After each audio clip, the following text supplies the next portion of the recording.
Cái ô tô đây đây là là tôi đi cắt đét tay bên đấy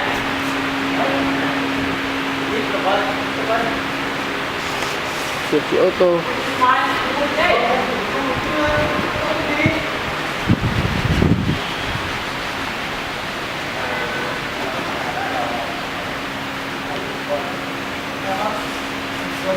Khắc phục ô tô tai nạn, sửa chữa ô tô tai nạn.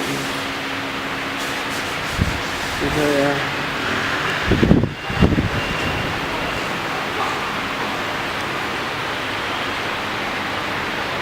hạ máy.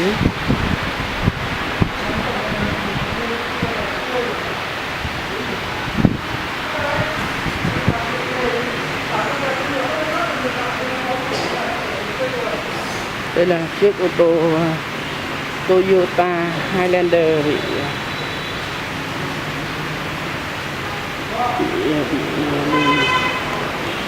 móp đuôi.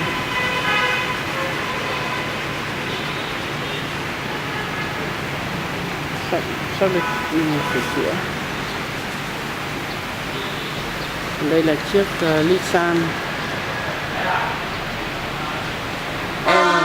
EL Premium Turbo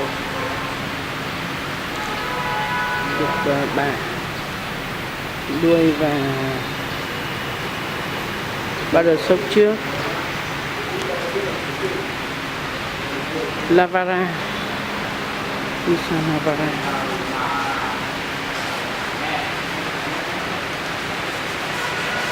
Đây là một chiếc xe ô tô tai nạn rất là nặng, lật úp, đang được làm lại toàn bộ xe.